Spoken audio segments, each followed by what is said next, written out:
There, all you groovy guys and gals, and welcome to the Trippy Food live stream. We are joined by a cast of thousands and Doodle, the Prince of Darkness. Come here, Doodle. Come here. Come over here. Come over here.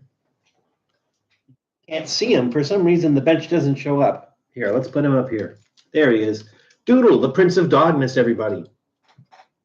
Doodle, they're out there. Look. Look. No? All right. Doodle will be here for a while. So usually, I think I've got it figured out. Usually he's here. He wants a snack. So we'll see if he takes off when he gets a snack and if he comes back.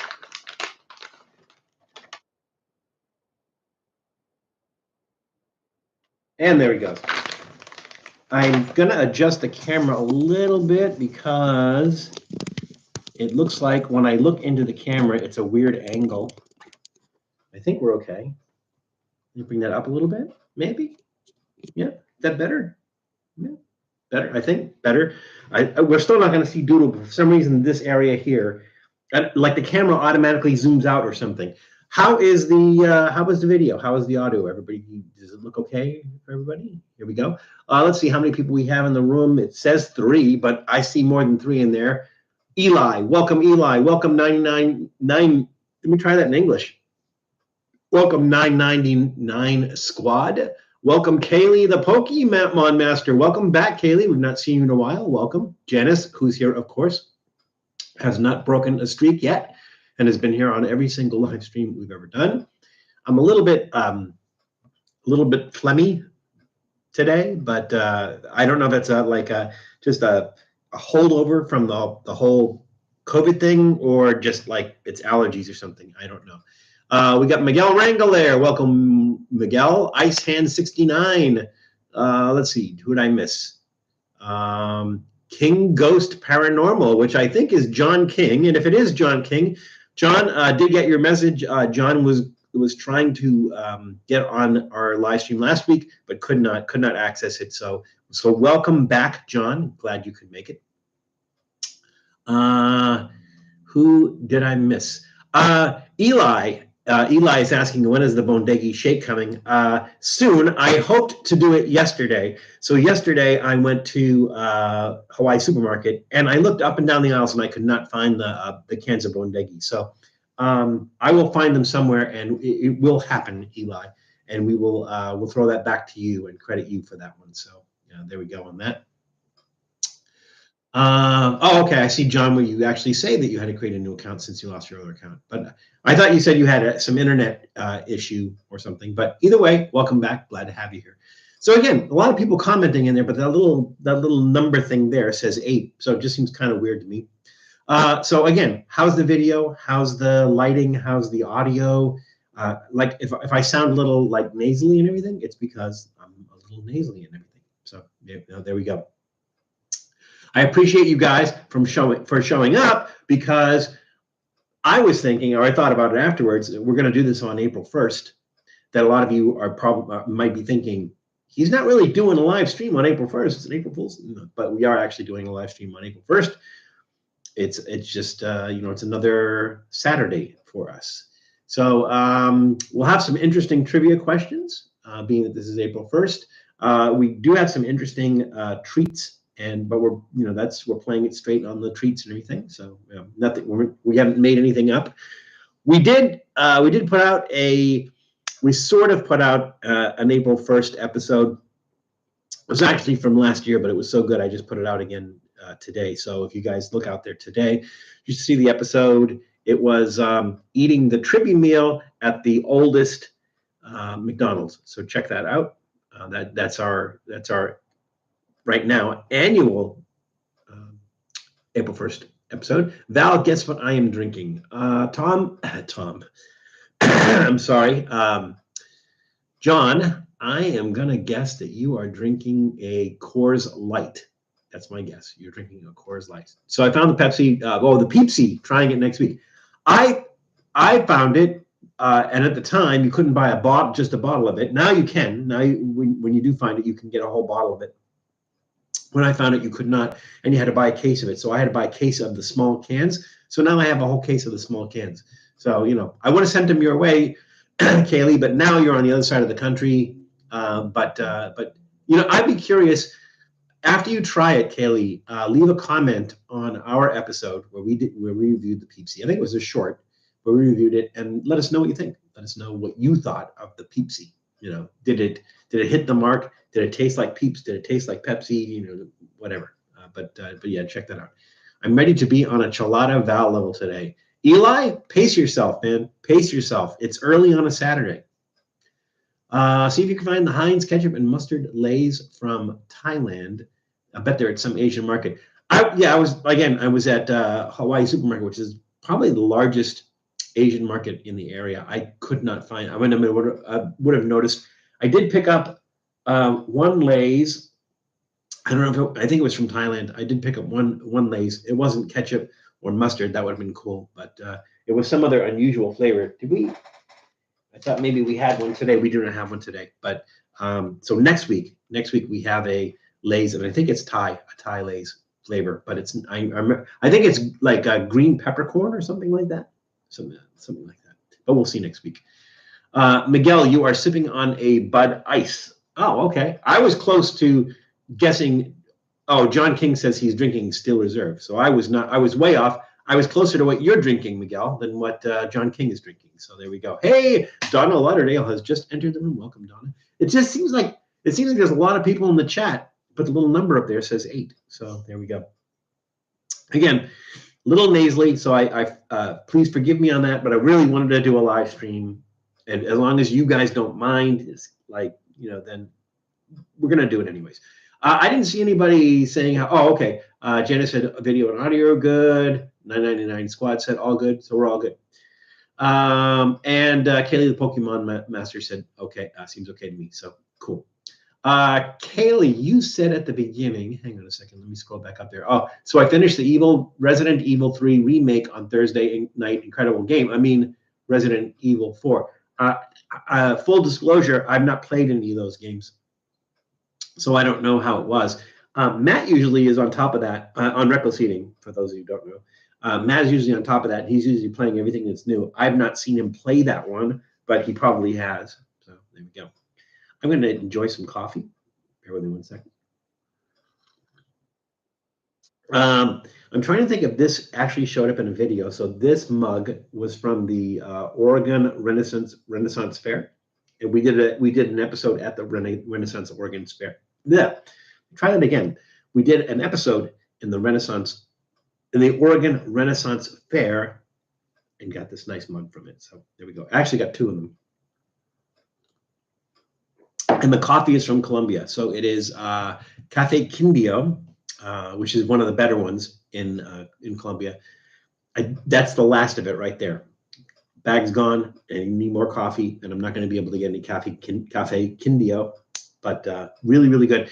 I have hours and hours of footage of Colombian food, so which is to say food in Colombia that we ate in Colombia.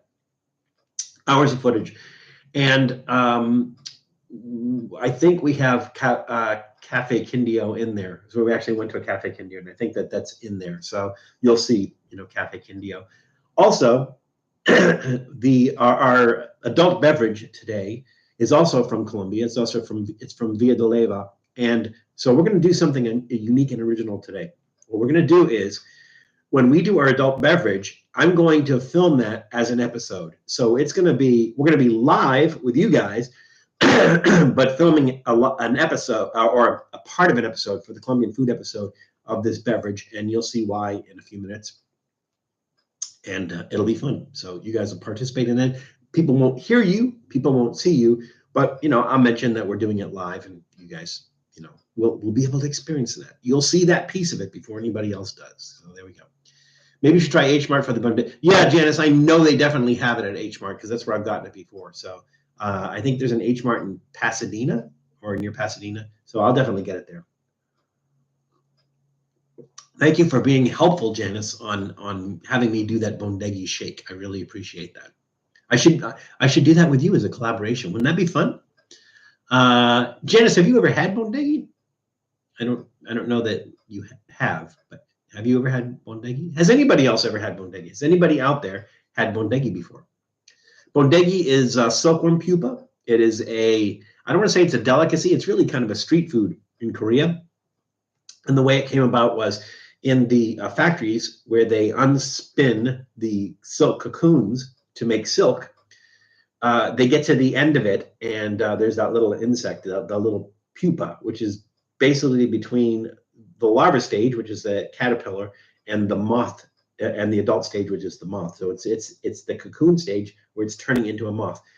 So what they do is, or in the past, in order to keep up their strength, because they're just sitting there unspinning silk all day, when they got to the insect at the end, they would just pop in their mouth and eat it. So it kind of became a thing. So now you go to an Asian grocery. Most Asian groceries that I've been to, you can find in it, and but it's a Korean thing, and it's usually packed in water. We did, let's see, how many times have we did it? We've done it a few times. We did one episode with David Gordon, the bug chef, where we tried to fry them and try to make them better. Could not. We did one episode with Katie from Beyond Seattle Eats, and that was, the challenge was eating the whole can and eating it with or without the XXX hot sauce. So we've done it a few times. It's never good. It's never been good. So doing it as a shake is going to be kind of nasty, I think. So there we go. Never had bondegi. Well, Janice, we need to fix that. Have a couple of cases in the fridge out in the garage. You have a couple of cases of bondegi in the garage, or are we talking about something else, John? I want to try the tornado potatoes. My suggestion for the tornado potato, for anybody who doesn't know what the tornado potatoes is, you usually find these at street fair, or like festivals, street festivals and everything. They usually have a tent set up. It's not always called tornado potatoes, but in general, it's the same thing. And so what they do is they take a potato, they put it on this skewer on this machine, and the machine kind of spiral cuts it, and then it kind of like fans out like a slinky, and they put it on a stick, they deep fry it, and you eat it like that. So it's pretty standard stuff at fairs, like state and county fairs would probably have it, but even like some local festivals and everything where they close the street off and they have a bunch of vendors, probably find it there. So Kaylee, I would say like if there's any county fairs or anything like that, that's probably where you're going to find the tornado potatoes. They're pretty good, but at the end of the day, they're fried potatoes. So sometimes they put different. Ooh, that sounds interesting, Janice, with a hot dog in the middle. That sounds really interesting. I know I guess they have to put a big core there to be able to put that hot dog in the middle. That sounds really interesting. Who does that, Janice? Where would you have gotten that? Steel Reserve, Val. Oh, a case of Steel Reserve. I got it. Thank you, John. I guess you were answering somebody else. Oh, no. Miguel was answering you, saying he has a case. Wait, I got one in the freezer. And somebody else said I had a case. All right. I was a little bit confused, but I think we're okay now. Let's see, we're 1:13. We'll get started in a couple of minutes. We have, I think, 6 snacks today. 1, 2, 3, 4, 5. 1, 2, 3, 4, 5, 6. 6 snacks today. 1 adult beverage, 1 non-adult beverage, soft drink. It's a soda. We can say soda. So there we go. It was at the Los Angeles County Fair last year. Are you going this year? When do they do it? I know they moved it up. I think it's May, right? May, the Los Angeles County Fair. So that's coming up. And the plan is to go. Always loved the Los Angeles County Fair. I would say it's probably one of the most interesting, or the one that has the most interesting things in as far as the county fairs go. Maybe with the exception of the San Diego Fair. And San Diego Fair is pretty good too. So hey, Tom is in the room. Welcome, Tom. Good to see you. Glad you could make it. What is today's adult beverage? Well, I'm glad you asked, Miguel, because I mentioned this earlier. So because I have hours and hours of footage of Colombian food, and when I say Colombian food, I mean food in Colombia. So it's kind of a wide, varied thing. And I have hours and hours of footage, and I'm going to need to put that together. So one of the things that I have is actually from Colombia, from a place that we visited. And so what I'm going to do is you're going to see it live. I'm going to film the adult beverage as part of that episode. And we're going to work it in. So you're going to actually, as we do it, you're going to actually see me do a live video. So you guys are, in essence, going to be in the video, even though we're not going to see you or anything, but you're going to see that piece of the video before anybody else does, because we're gonna do it live here. So there we go. Tom is on the menu tonight. I think he means Tom, what is on the menu tonight? Again, I'm going to be what's the word? Hydrating. I'm going to be hydrating a lot today because like I said, I'm still nasally. I don't know if that, again, if that's a leftover from the COVID, because that was the only symptom I have, or it just coincided with the fact that maybe like my allergies are kicking in or something along those lines. So it's been like 3 weeks, and I did take the Paxlovid, so you know, it is what it is. So there we go. No stream tonight. I'm taking the night off. Oh, okay, Tom. Now Tom, we got to be careful because today is April 1st. So if you tell people that you're taking tonight off, but you're not taking tonight off because it's April 1st, then they won't view you. So we're gonna take you at your word that you actually are taking the night off. Okay, or that April Fool's joke. Yeah, exactly. All right. So, our trivia cards. So here's what we're gonna do. Oh, no April Fool's joke. Okay, thanks, Tom. So here's what we're gonna do. We are going to. I'm gonna read a question. I'm gonna read a trivia question, and then we're gonna kick into the video. So you'll have to bear with me a moment. I'm gonna turn on the camera and the audio and record that one piece of it, and you guys will be able to participate in that. So you know, like I said, you'll get to see a live review in process if you care to, and we're doing our adult beverage at the same time. So there we go. Let's see, got everything? Yeah, okay. So let's read our first question, and our first question is this: who first popularized spinach? Again, the question: who first popularized spinach? So that's going to go on here, and we're going to get started, and we're going to get our little episode insert ready. So bear with me. All right, got the video here. Let's see, did that change? That changed a little bit. Well, I think we're okay. Get my audio going. Sync that up. Okay. Have Richard Simmons here somewhere. Here he is. All right, we're going to get started. And so you guys can interact with me here. And I'll catch up with you at the end of this. Is going to be really short. All right. Okay, here we go. All right, so one of the things that we brought back, see, I get to start again. Okay, one of the things that we brought back with us from Colombia, from the Museo del Chocolate, is their beer. So this is Museo del Chocolate, or Museo del Chocolate, from Villa de Leyva.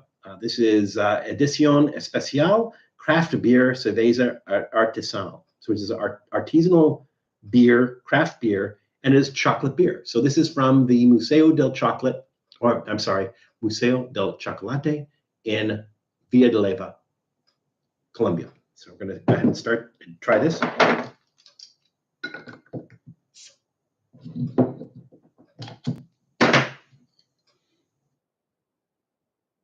Oh, it has a chocolatey smell.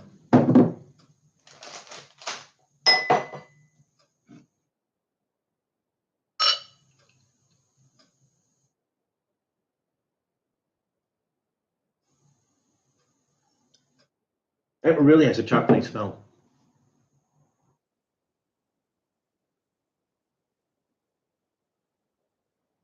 Wow. Wow, that is really strange. There's like a sweetness to it, a really strange sweetness to it. There's no bitterness to it at all. So it's not like it has any kind of like an alcohol bite to it. Well, what is the ABV on this? Let's see. ABV is, they specify what lot it is. It's handwritten on there. ABV is 5.3, but it doesn't taste like it's 5.3. It doesn't have that alcohol bite to it.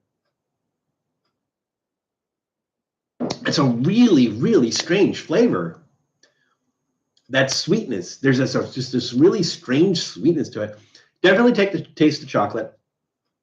Don't taste the alcohol so much. That's an odd little beverage. I would have to say Just to say, I'm going to give that a thumbs up, trending downward. It's good. It's just really weird. There's just something weird about that. The sweetness of it, everything. It's just really weird. So otherwise it would have gotten a full thumbs up. But there we go. So that is Museo del Chocolate and Via de Leva's craft beer, chocolate craft beer. So let's try something else. Okay, we're back. So that was that. Let me stop this.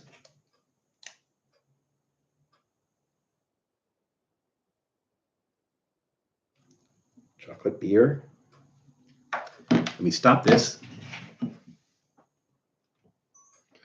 And we're back. What did you guys think of that? Would you like to see me doing more of those, like live, do more reviews live? Does that help? Does it, what do you guys think? You guys will recognize that when you see it. Let's see. Value room looks different. Guess I've been gone for too long.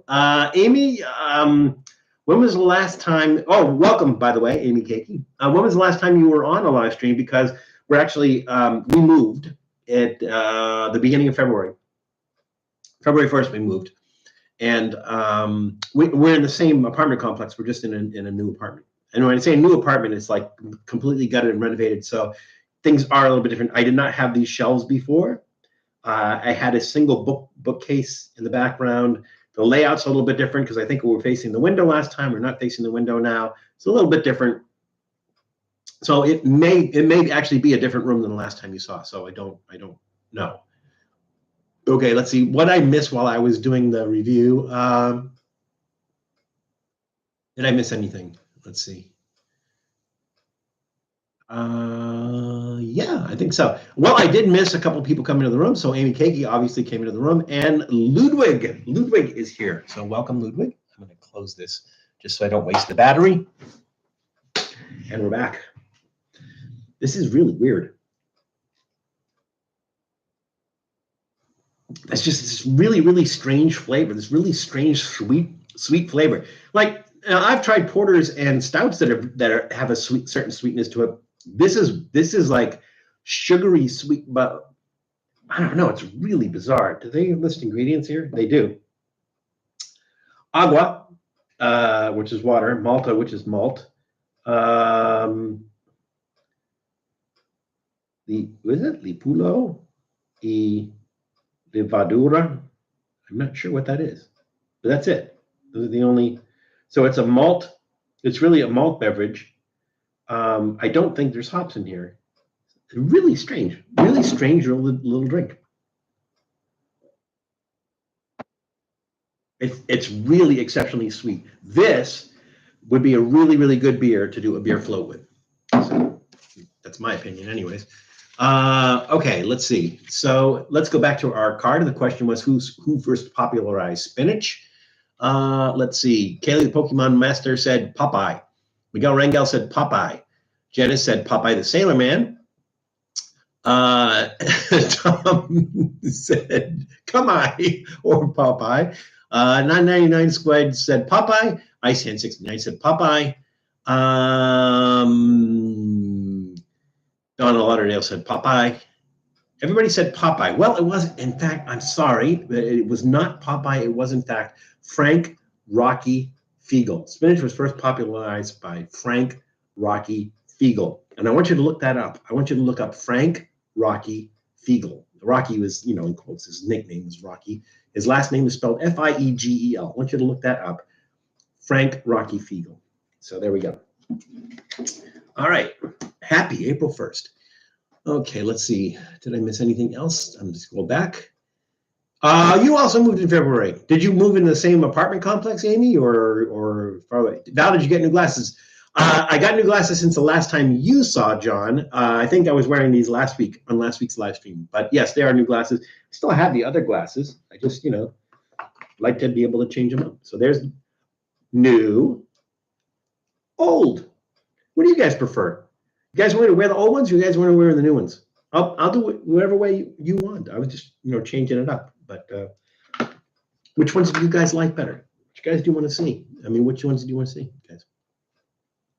I'm eating Kinder Maxi King and drinking an amaretto sour together. That's kind of odd. Not sure if I'm winning or losing at life.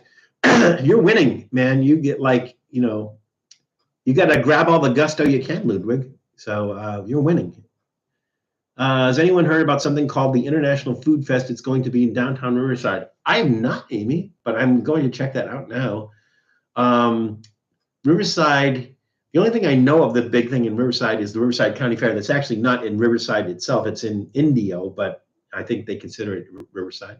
A beer float with Shlorenka and a crispy bacon garnish. Oh my God, Eli, that sounds really, really good. What kind of ice cream would you use for something like that, though? I mean, I would think maybe just go with like a vanilla bean so that you're not going crazy with other flavors mixed in there. But that sounds really good. With for those who don't know, the Schlenkerla is a German smoked beer. We did one on, I think, on one of our live streams. It is amazing. It is an excellent, excellent beer. But that smokiness in the beer with a crispy bacon garnish, that just sounds really, really amazing. So a really good vanilla. Yeah, that's what I think too, Eli. So you don't overpower those incredible flavors. I would say a vanilla bean, because the vanilla bean has actually the ground vanilla pods in it. It adds that nice vanilla flavor without really, really going crazy. I would say, yeah, Eli, vanilla sounds good. But that does sound really, really good. We might have to do that. My question still stands, Val. Do you know why spinach was chosen for Popeye? I do not, Ice Hand. Could you let us know why? Ludwig says nuevo, new glasses. Hey, it's Julie Gador in the room, or Julie Coots as we know her. Welcome, Julie. Good to see you. Missed you. And did you just walk in? You missed my pour. We're doing Via de Leva Museo del Chocolate. Ooh, I'm down here. I'm thinking like the camera's still on up there. Museo del Chocolate craft beer. This is from the Chocolate Museum in Via de Leva. And we just tried that. I didn't know if you saw that. You missed that, but welcome, Jules. Had a few ice creams with bacon in them that were all amazing. Yes. I'm trying to think if there was like, I'm willing to bet that Van Leeuwen probably has a bacon or bacon-like ice cream. Let's see. Val and I enjoyed spicy strawberry tacos. Those were really good, Tom. Ice cream with bacon sounds good. Maybe some maple syrup drizzle on top too. Sure. Then you're going with that whole maple bacon thing, which is, if it's good enough for a donut, it's good enough for ice cream. I agree with you, Amy. Let's see. If spinach had that much iron, it would be toxic to humans. Oh, I think that maybe, because of a typo, a popular dietary textbook had a mistake that spinach had 10 times more iron than that everybody just believed. That makes sense. I would think that just because of the amount of iron that is in it, there is a lot of iron in spinach, that they just use that anyways without that 10x thing coming into play, Ice Hand. But it makes sense that's why they would use spinach. I'm just driving home, then I'll be able to interact with you all. We'll see you when you get home, Julie. Don't do anything crazy that would get you into an accident or anything. So hey, Pudding Power is in the room. Welcome, Pudding Power. I have not seen you tonight. Tonight at my house, I'm going off the deep end and cooking nothing. I'm going out. Where are you going out to, Tom? Are you just going out to like one of your go-to places to go out and have a nice dinner, or are you going to something specifically that you're going to be filming? All righty, we did our adult beverage. Time for our first snack. So let's read another question. By the way, as far as spinach goes, spinach, which is Spinacia oleracea, is a leafy green vegetable that originated in Persia. It was introduced to China in the 7th century, likely brought to Europe in or about the 12th century, and then to the U.S. in 1806. So it didn't actually become popular in the United States until 1806. Did anybody look up Frank Rocky Field? That was a suggestion, just throwing it out there. By the way, you'll probably notice today, because today is April 1st, there's not going to be any wrong answers. Even the right answers are not the right answers. So it's pointless to look it up. Just take a guess at it. There'll be better answers, I think. Review the Van Leeuwen limited edition Hidden Valley Ranch ice cream. Oh, did I? I think I have that, and I just haven't done it yet. I have that in the refrigerator. I could have done that live too. Yeah, so I will do that. I actually got that, and and I forgot all about it. It's in the freezer. So after our live stream today, I will review that, and you guys, I'll put it out as a quickie. You guys can see it tonight. So there we go. Just going to a local place with questionable food, just because I don't feel like cooking. It's like playing roulette, Tom. It's like playing roulette. Having some really good pork tamales. Well, those are generally the best kind. Where are you having the tamales from? Did you make them, Eli? Yes, he's a real person that looks like Popeye. Well, Janice, he's actually the as the story goes, he's actually the inspiration for Popeye. So apparently he was actually an actual sailor, and afterwards he was a bouncer at this bar somewhere in Illinois where he hung out, where the person who actually first created the Popeye comic strip was so impressed by his stories of him being a sailor, asked him if he could draw this new cartoon or a new comic called Popeye the Sailor Man, and do it after him. So Frank Rocky Fiegel was the inspiration for Popeye the Sailor. He was kind of if you guys can look, do a search for him, there's actually a picture of him, and he has the sailor hat on and the pipe in his mouth, and he actually did have like one eye that was like damaged, so they called him Popeye. So yes, Ludwig, you're absolutely correct. Frank Rocky Fiegel was the real life inspiration for Popeye. So that's why we did the question like that. Nobody's wrong, nobody's right. It's April 1st, and so there we go. Hey, Abe Simpson, welcome, Abe. I'm glad you could make it. Welcome, thank you for joining us. No, I got them from My Tamale Guy. Is that like My Pillow Guy, My Tamale Guy? I would still buy them. Are they good? Who's your tamale guy? Or like you know a guy personally that makes them? Because we like tamales hot. Feeling hot. Yep. Not the Chinese restaurant. Oh, good. And wasn't he supposed to be the main character in the comics? I believe so. Kaylee. I'm a gluten for punishment. As long as you're not celiac. All right, let's read another question and get on to our first snack. So the question is, upside down. At what Los Angeles building is the annual Christmas tree decorated with thousands of pieces of broken glass and shoes? Again, at what Los Angeles building is the annual Christmas tree decorated with thousands of pieces of broken glass and shoes? That goes over there. And let's see, what do we want to do first? Let us do, we got some sweet stuff. We got some, I guess that's kind of sweet. So we're going to do this first. This is Leslie's Banana Thins. These are honey dipped. They are made with fresh Philippine bananas. So they must be made in the Philippines. Let's see. Yes, they are. Leslie Corporation. Leslie Corporation was founded by Judy Wong Guevara in 1960 in Paranque, the Philippines. And that's what we're going to eat right now. Get that open. I love these answers. And none of them are wrong. That's the beauty of it.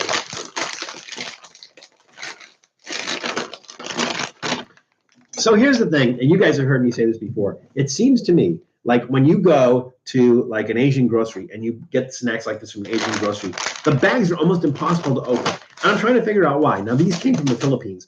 My guess, this is my guess, is they don't want to make them easy to open because they're shipping them across the world, essentially. And they don't want the bags to come open. So that's probably why they make them very difficult to open. But I've seen very few, unless they're notched or something, and you're supposed to pull that. I've seen very few bags of Asian snacks that are easy to open. These look like a bag of broken potato chips, but these are bananas. The thing is, I've seen banana chips before, but I've never seen them broken up this small. Look at that. And you can tell they're coated with honey because they're a little bit shiny. That one looks like a piece of fish. Man, Leewan needs to make a Hakaro ice cream. The problem with that, there's two problems with that, Eli. One is nobody will buy it, and well, I would buy it because that's how I roll. And the other problem is it would be very expensive because Hakaro is very expensive. I think for me it was like $30 for just a few ounces, like that much of it. It was very expensive.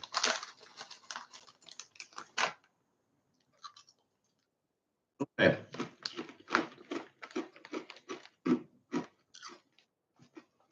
To me, There's nothing that really makes it stand out per se from other banana chips or plantain chips. Now, I would say it seems like there's a thicker coating of the honey on it, which makes them a little bit sweeter, and they are thinner. Typically, if you buy a bag of bananas, dried bananas or fried bananas, whatever it is, usually they're just cut, in discs, I guess, for lack of a better term. These are like they cut lengthwise and then cut into smaller pieces, but these are much thinner. A really good flavor. I like the fact that they're crispy without being crunchy, because the thicker ones usually have some crunchiness to it. They're crispy without being crunchy. Nice flavor and everything. I'm going to say thumbs up. It was definitely a thumbs up. Now to get back to anything I missed, let's see. The Arby's local to us is under new management and much better. Oh, okay. Yeah, Tom, didn't you do an episode where you actually went back to Arby's and they got it right? Like maybe it was the second or third time that you went there, they actually got it right. I thought it was something like that. Let's see. You have to prove you're worthy of the packaging first. Yeah, they're going to have like a wrestling match, me and Asian packaging, and like who will win? I bet the Asian snack packaging will. Here I am. Okay, Julie is here. So welcome, Julie. I don't know if you saw that or not. Banana chips are yummy, Leor A. You are absolutely correct. And welcome, by the way. Have you seen your stepson, Chris, lately? Have I seen my stepson, Chris, lately? Not since I was in Massachusetts last time. Wait. No, he's my son-in-law, not my stepson. I don't have a stepson. Oh, you're talking about Chris Reckless, maybe. I have not seen Chris Reckless in a while, but from what I understand, even Matt hasn't seen Chris Reckless in a while. Hakao is an expensive product, then expensive for the toxic cleanup services you have to pay, or toxic for the divorce papers that you have to file after you make the house smell like Hakao. There we go. Yes, that Arby's 100% better now. Yeah, I think I remember seeing something like that where you went back and they made it better, but the first video was like horrible. I mean, it wasn't a horrible video. It was documenting your horror. Stepson Chris Reckless. That's funny. Just tried Shake Shack for the first time. Finally got one in Rancho Cucamonga, California. Was good, but a bit overhyped. A bit overpriced as well, I think. Yeah, it's good. It's okay. But because of the price, it goes up into that level of more expensive burgers, and it doesn't play well in that group. So I think if you go with their novelty burgers, they're really, really good, and maybe they're worth the extra money. But just going in for a burger and everything, I would say no. It's probably overpriced for the quality of the burger that you get. That's just my opinion. Hey, Scott is in the room. Well, hope you're doing well. I'm a little bit snotty, but other than that, I'm doing well. At work delivering mail, so I'm lurking. Well, enjoy the video. Let's put it that way. Seriously, where is Chris? Chris has a lot going on in his life right now, and it's just like making the videos isn't part of that. So I don't know if it's like a lost interest thing or it's just he's so busy doing other stuff. It's not as important. I mean, sometimes you gotta draw the line at making money or something. So he shows up from time to time. I think Matt might even have some other video recorded previously that Chris is in. He just doesn't have the presence that he used to have on Reckless Eating. Let's put it that way. I like Shake Shack's cheesy crinkles. Yeah, I like the fact that they use the crinkle cut fries. You're absolutely right. Let's see. Everything is overpriced now. Yeah, exactly, Ludwig. It's like sometimes I'll go into a restaurant and I go like, oh my God, when did they raise their prices? And then I just realize everybody's raised their prices everywhere. I mean, like Five Guys. Five Guys is so expensive now that I just don't even go there anymore. I like their burgers, and I like the fact that you can put like 80,000 different kind of things on there for free. But it's just like so overpriced now that I just don't go there anymore. So there we go. Did you guys go visit Blum? No, not yet, Eli. Apparently, Matt wants to do a We Go Main show to San Diego, and we go to San Diego, which is where Blumgum apparently lives. And we're going to do something with Blumgum. We have not done that yet, though. So the girls are watching with me and say, hi, Pops. Well, hi, girls. I'm glad you're watching. I miss you, and I hope to see you soon. Hope you're doing okay. Thank you for watching. All right.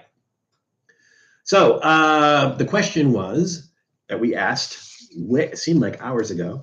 The question that we asked was, at what Los Angeles building is the annual, Julie, I think maybe you just jumped into this. If you want to answer the question before I give the answer, that's fine. At what Los Angeles building is the annual Christmas tree decorated with thousands of pieces of broken glass and shoes? So let's see. That's a long way back up there. Miguel Rangel said Hollywood Hall. Ludwig said Neverland Ranch. Tom said Kumquat Towers. Ludwig then said Epstein Island, which is not in LA. So unless he was answering something else. Is that it? Did I miss anybody? Did anybody else guess at that? Anybody else want to throw something in at the last minute? Again, the question, at what Los Angeles building is the annual Christmas tree decorated with thousands of pieces of broken glass and shoes? Anybody else? Tower Record building. Tower Record. They have really a building? I don't know if they have a Tower Record building. I think the building that you might be thinking of, Julie, is the round one, which is the Capitol Records building. Trick question. It was all of them. Well, actually, yeah, it was all of them. It was none of them, and it was nothing. So the actual answer is it was Nakatomi Plaza. Nakatomi Plaza, the annual Christmas tree decorated with thousands of pieces of broken glass and shoes at Nakatomi Plaza. All right. Remember, this is April 1st, right? Oh, Julie, I did see that. I think maybe you sent me something about that, about Salem Lowe's opening up. So anybody, what Julie is referring to is if anybody saw I think it was our Halloween episode last year. Was it last year? Maybe it was a year before.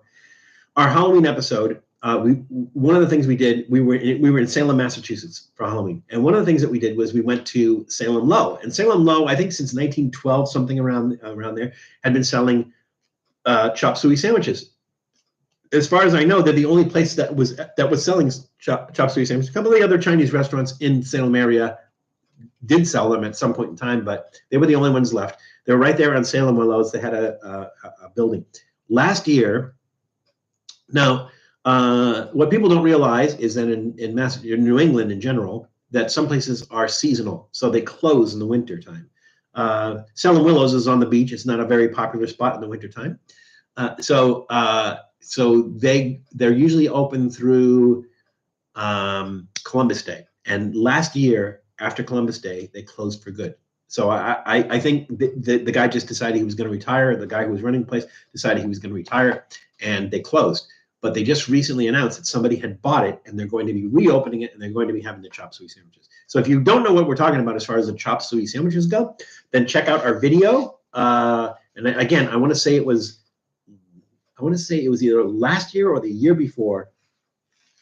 We did Salem, Massachusetts for our Halloween episode. Julie, do you remember what was that last year or was it the week before? Do you remember? I don't remember.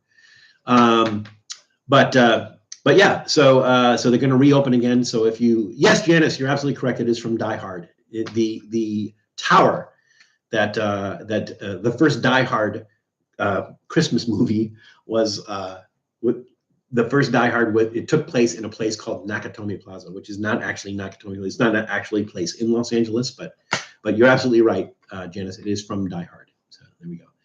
Sounds like the tree in front of our local Greyhound station. Now it has like needles in it too. So yippee-ki-yay. Yes. Ludwig, it's funny you mentioned that, especially in terms of Bruce Willis, because in one of the Die Hard movies, I think it was the first one with Samuel L. Jackson in it, they when it was on television, they dubbed, I guess, like the swear word. So the word that, or the two words that Samuel L. Jackson is famous for using, they actually dubbed in Melon Farmer, which I think is pretty funny, Ludwig. So there we go. 2 years. Okay, so it was 2 years ago. It's played by Fox Tower. Yes, you're correct, Ludwig. It is Fox Tower in Los Angeles, is the building, the actual building that's supposed to be Nakatomi Plaza. So fun stuff. Nobody got it wrong, and nobody got it right, because there is no right or wrong. Weird flavor. Weird. I mean, not bad, just weird for a beer. It's really strange. All right, time for another snack. How are we doing on time? Yeah, we got hour and 15 minutes left. We're doing good, I think. Let's see. What do I want to do? Let's do these next because I think they're going to be a more mild taste. So let me go ahead and read a question. And the question is, okay, this is a good one. So, what is the actual forbidden fruit depicted in the Bible in the Garden of Eden? So, what is the actual forbidden fruit depicted in the Bible of the Garden of Eden? It's not an apple. It's not an apple because they didn't have apples in that part of the world. Not an apple. What is the actual forbidden fruit depicted in the Bible in the Garden of Eden? That goes over there, and we're going to eat these. And these are, see, what's the deal with these?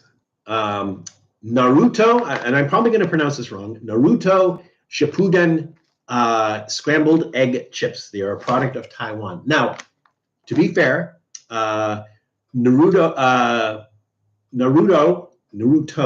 Shippuden is an anime series. It's an anime series. So it's not actually like a real company or they just, it's like, I guess these are the characters from that anime series. It's an anime series from part 2 of Masashi Kishimoto's original manga series following the ninja teenager Naruto Uzumaki. The series is directed by Hayato Date and produced by Perrot and TV Tokyo. It began broadcasting on February 15, 2007 and concluded on March 23rd, 2017. What that has to do with chips or snacks? Absolutely nothing. So these are distributed by CTC Food International in Oakland, California, but they're just distributed. So really, who makes them and how long the company's been around and everything is unknown. Now, these are really interesting because they are potato chips and they do actually have real egg in them. So the ingredients are potato, palm oil, compound seasoning, maltodextrin, salted egg yolk powder, salted egg yolk, starch, sodium, something chemically, flavoring agent, and yada, yada, yada. Citric acid, because everything has to have citric acid. It must be international law. Soy sauce powder, milk powder, salt powder, butter flavor powder, artificial flavor, chili powder, lactose. I know it says chili powder, but it doesn't say that it's spicy. Silicon dioxide and sweetener, sucralose, contains eggs and milk. Well, if you're going to put out a product that says scrambled egg potato chips, it better contain eggs and milk. There we go.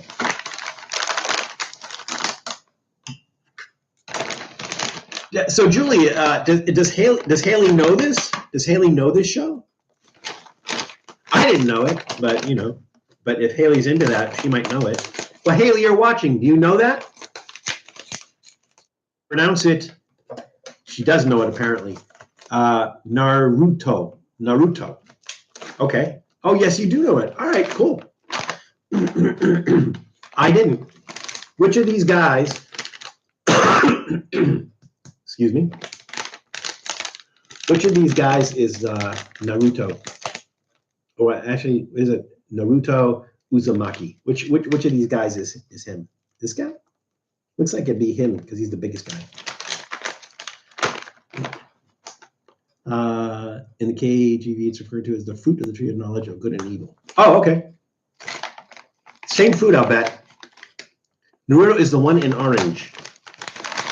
So, Janice, sounds like you know it too. Yeah, the big guy, I guess. Yeah, yellow hair.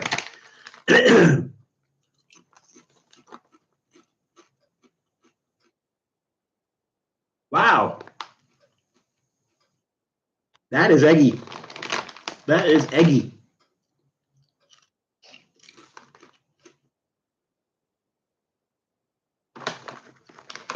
It's scrambled eggs, man. Now, the odd thing is, these have sugar on them. I don't know why they would do that, because I don't know about putting sugar on scrambled eggs, but you can taste the sugar in here. I don't think they want to go with the salt more than the sugar. But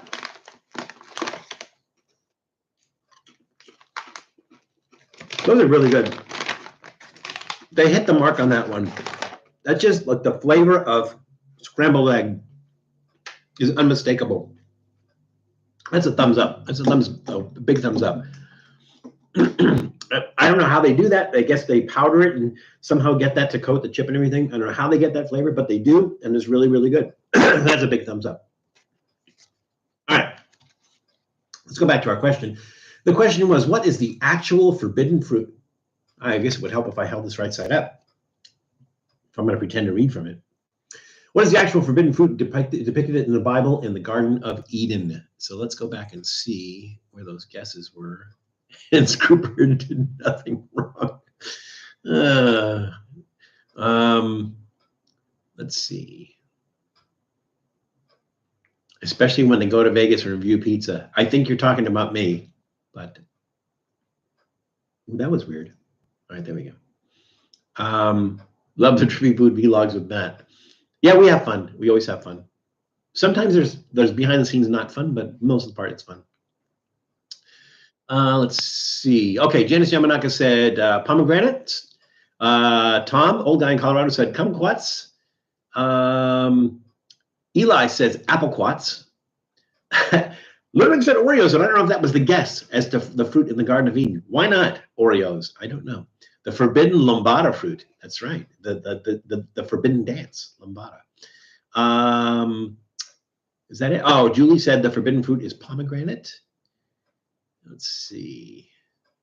I think maybe that was it. You're all correct and you're all wrong at the same time. The actual forbidden fruit depicted in the Bible in the Garden of Eden is kumquat. I didn't write the Bible. I didn't, it's just what it is. It's actually kumquat. So there we go. I think Tom might have gotten that one right. I'm not sure. I'll have to go back and check, but it is kumquat. All right, so let's see. Let's read another question and get on to another snack. Let's see, we did one. How many snacks did we do? 2 snacks? Okay, we'll do another snack, and then we'll do our non-alcoholic beverage. Manga, when Trippy Food Val goes around replacing menu items with Bone Veggie. That would be fun. Dragon fruit would make for a cooler story. It would, if it was actually like a fruit made from a real dragon. That would be. I think it's more of a metaphorical fruit of an allegorical tree. Ludwig, you were probably correct. It's just that this is April 1st and there's no need to be correct. So, it's all like you're all right and you're all wrong and there's no actual correct answer and we're making the whole thing up. So, because it's April 1st. So, there we go. So, you're absolutely correct. Those breakfast Ramones seem interesting. Ramens, the breakfast ramens. They are really interesting, really, really weird. So if anybody is not sure what Lior A is talking about, we did a short and we did a long form video, just because some people just have the short attention span and just want to see the short one, and some people want to see the long one. So we did both. We put those out yesterday. So Nishin, who does cup noodles, just came out with a new ramen, and the new ramen is a breakfast ramen. So it's scrambled, or I think they're going for scrambled egg. They're going for scrambled egg and sausage and pancake flavor. The flavor, the pancake flavor is not as, really doesn't taste like pancake so much. I think they're counting on the ramen to have that pancake flavor, and the maple is the artificial maple syrup, so it's not great. But it's really interesting in that you're eating the ramen. There's a sweetness to it, and you're actually tasting the egg and the sausage and everything. It's bizarre. It's the most bizarre thing. So if you guys want to see it, Janice, can you put up the links for the long one that we did and also the short that we did for the ramen? So more information, I guess, or more feedback on the long one, but they're both out there. So if you have not seen that,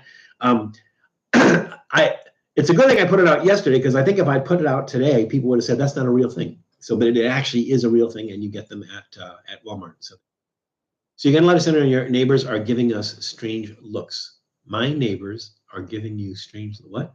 Say what, Julie? Wait, what did I miss? That's exactly what somebody wrote the Bible say. You're gonna let us in, or what? Your neighbors are giving us strange. Oh, are you outside? Are you outside, Jules? I will go out and get you immediately if you're outside. I would love that. That would be awesome. They have instant menudo ramen. Yeah, we did that a couple of years ago. I need to get in touch with the guy that we got in touch with that gave us. It was a menudo ramen and a pozole ramen. We did both of them. We did it with Matt. So Matt did the pozole ramen on his channel. We did the menudo ramen on Trippy Food. Another one, Janice, if you can find that one, the menudo ramen that we did. My understanding, though, is that the company either changed names or they sold the company to another company, and they're still putting the stuff out, and the links that I have for them are the same. So they're still selling it. I have not seen it. They used to be selling it in Ralph's, which is our Kroger store, and I have not seen it in the Kroger store. I'm not sure where they're selling it. I don't know if they changed the recipe or not, but I'll have to check that out. And Janice, thank you for posting the Salem, Massachusetts episode with the chop suey sandwich. Thank you. April Fools, I wish. Yeah, I wish too. Haley is mad, said that trick was mean. Well, it's only mean because you guys aren't here. Now, if you guys were here, the trick wouldn't be so mean. So there you go. Thank you very much, Janice, for posting those links. All right. So let's see. We're going to do another snack, and then we're going to do our soft drink. So another question. The question is, what is the most serious side effect of consuming the cordyceps fungus? Again, what is the most serious side effect of consuming the cordyceps fungus? So I'm going to put that over here, and let's do a snack. Let's see. I think this one is probably going to be lesser mild than the other one. So we're going to do that. This is Love Corn. We've done Love Corn before. We did another flavor of Love Corn. I can't remember which one. It was a while back. Love Brands was founded in 2017 by Missy and Gavin McCloskey in Ho-Ho-Cuss, New Jersey. Ho-Ho-Cuss. It's like when Santa swears. It's a Ho-Ho-Cuss. There we go. So it is this is smoked barbecue flavored Love Corn. And Love Corn is very similar to corn nuts. They're about the same size as corn nuts. They're my favorite of those types of snacks is probably the Inca corn that you get at Trader Joe's because they're much bigger kernels. But you know. All right, here we go. They're little. Let's see a close up on that one. It's not so fuzzy. Oh, there we go. All right.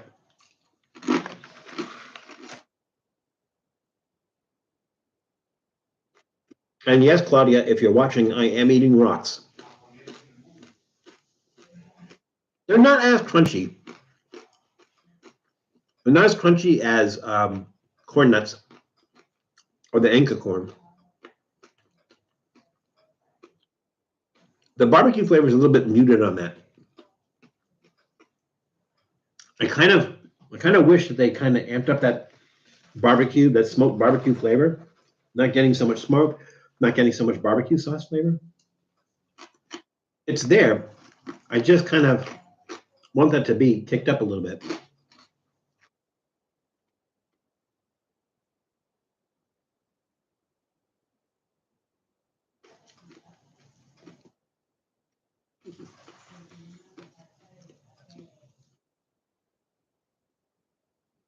It has a strange aftertaste too. I'm going to give that, and it looks like to me it could use a little more salt. I'm going to give that a thumbs in the middle, only because just there's nothing. You should get that pow, that barbecue, that smoked barbecue flavor. You should get that pow. It's just not there. So they use a little bit of salt. They're not bad, but they're not great. So I'm going to say thumbs in the middle on that. Thank you, Janice. Janice is on top of it. So she's posted so far what we've talked about, the Halloween episode that we were eating the chop suey sandwich. She posted that. The long version and the short version of the breakfast ramen that we put out yesterday, and the menudo ramen episode that we did. So check those out. The links are there. All right, so our question was, what is the most serious side effect of consuming the cordyceps fungus? So let's see what the answers are.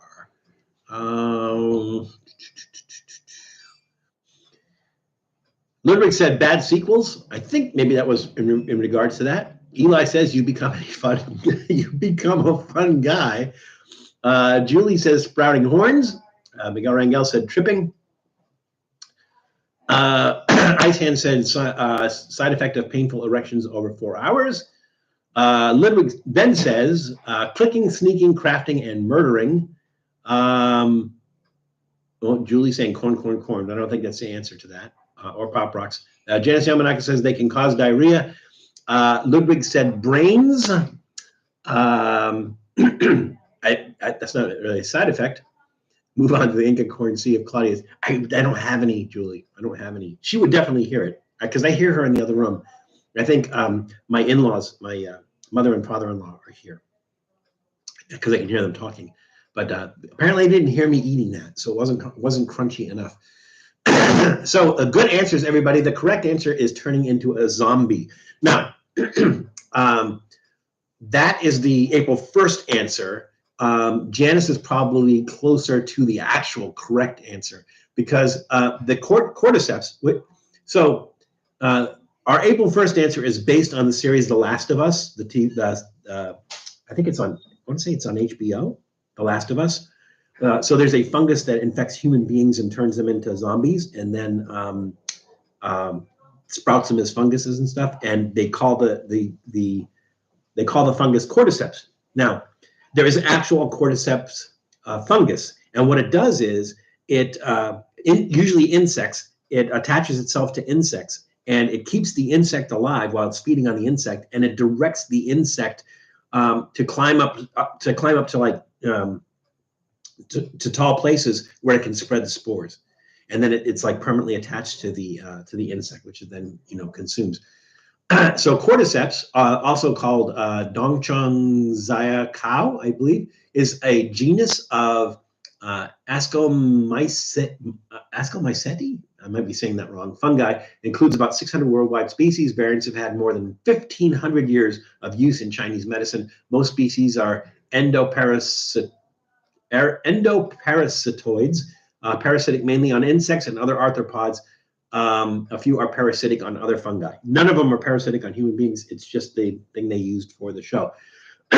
So it's actually, if you go into like a Chinese apothecary in a, say in Chinatown somewhere, they're very, very, very expensive.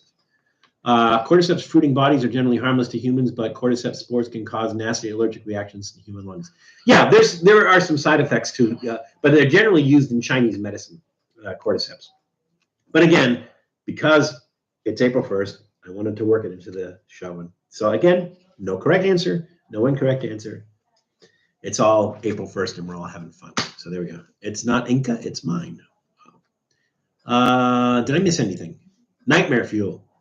If you ever see, there's video. If you go out there and look for video, there's video of the insects crawling around with the fungus, growing out of them. And again, the fungus takes over the animal's body and directs the animal to climb up to like high places where it can reach the spores. It is kind of a weird thing, Julie. You're right, but it's not a real. As far as the show goes, it's not a real thing. But they picked the cordyceps fungus as something like as a fungus that affects human beings in the show. So there we go. If a fungus wants to do my job for me, I don't mind, as long as there's a fungus among us. All right.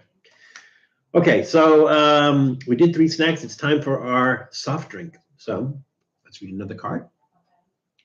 And the question is, what popular tourist attraction is accessible from platform 9 3/4 in London's King Cross Station? Again, what popular tourist attraction is accessible from platform 9 3/4 in London's King Cross Station?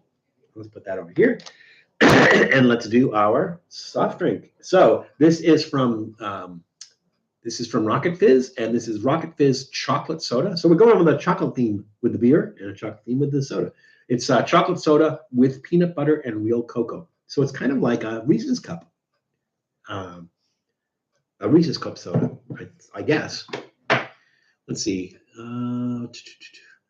Rocket Fizz was founded in 2007 by Rob Powell and Ryan Morgan in Camarillo, California. I don't know how far Rocket Fizz goes. I think like for a while it was maybe only as far east as Colorado, but I don't know if they've gone farther than that. You guys tell me, is there a Rocket Fizz near you, in like in a major city near you? I don't know how far. Like Julie, were you telling me that there's a Rocket Fizz near you? Like there's Rocket Fizzes in Massachusetts? I don't know. All right, so what do I do with Richard Simmons? There he is.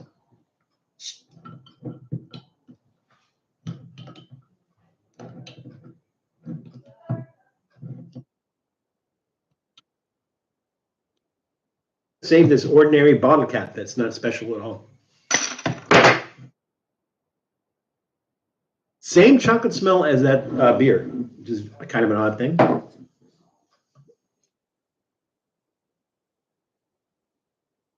Weird color. It's like dirty river water, rusty water.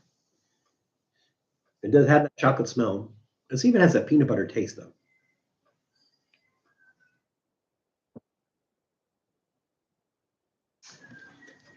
It's sweet, but it almost tastes like it has an artificial sweetener to it. The ingredients: spring water, cane sugar, citric acid. No, it doesn't have artificial sweetener, but it has an artificial sweetener taste for some reason. Modified food starch, caramel color, yellow 6, natural and artificial flavors. Okay. It's bubbly, which is nice.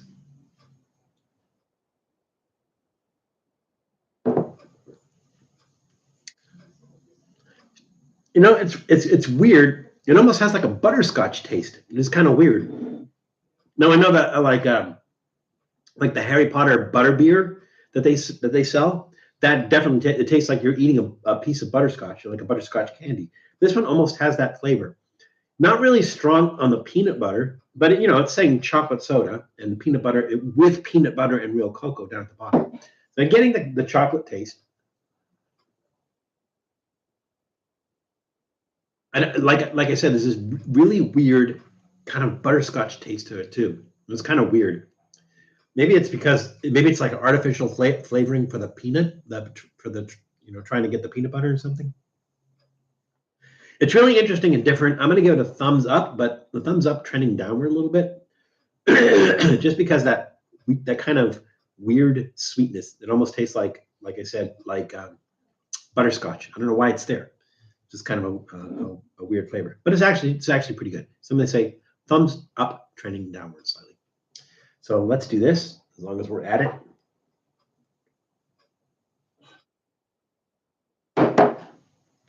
I have a feeling it's going to be fine.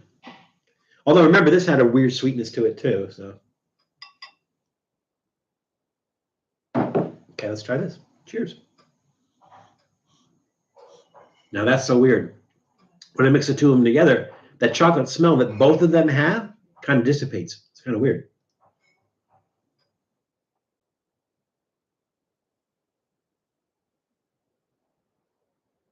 The beer doesn't help this.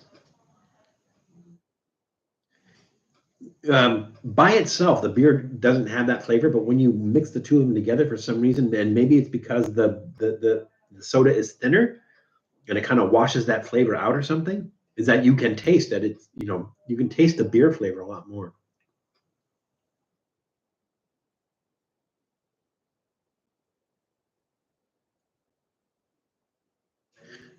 Unfortunately, like you would think that these two would complement each other really well, but they don't. They kind of like, what happens is it's like the worst of both of them become more prominent. So I don't know. It's I don't know. It's not something you would do if you wanted to enjoy that drink or anything. I'm going to give it a thumbs down. I'm just going to give it a thumbs down. It's not horrible or anything. It's just that it mixing the two of those together bring out the worst flavor of both of them.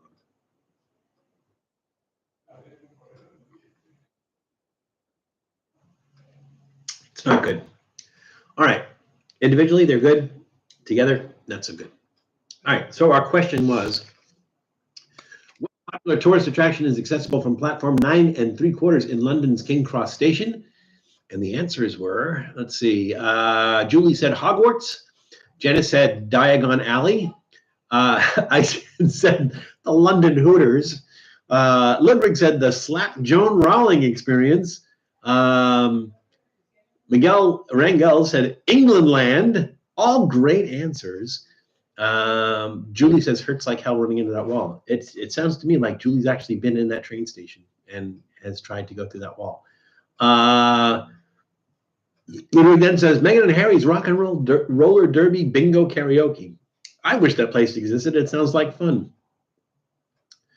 Closest to me is New York. Looks like Rocket Fizz is nationwide, although there are not many in the middle of the U.S. Okay, I didn't know how popular it's gotten. Haley was hoping you spit take it like the ginger ale. Well, unfortunately, I'm really close to this camera, the camera that I used at the beginning, the computers and everything, and I just don't want to coat everything. So I don't know. We'll have to figure out something. Why is it starch and drink? I have no idea, Tom. Doesn't make any sense to me either. Mouthfeel. Yep, still there. Gelatin makes more sense. Yeah, maybe it would. Often use maltodextrin. It's more shelf stable than starch. Baklava, $7. Janice, that was overpriced. Oh, okay. I'm not sure where that was.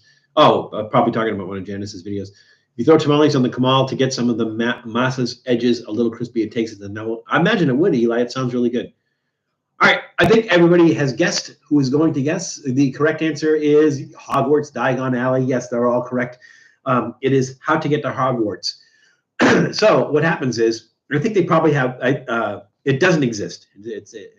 So as far as, a tourist attraction, everything, it doesn't exist.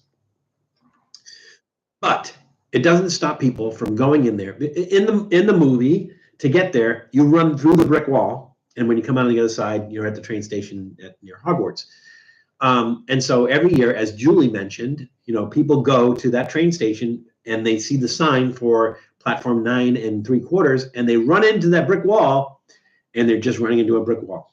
So it's probably fun to watch.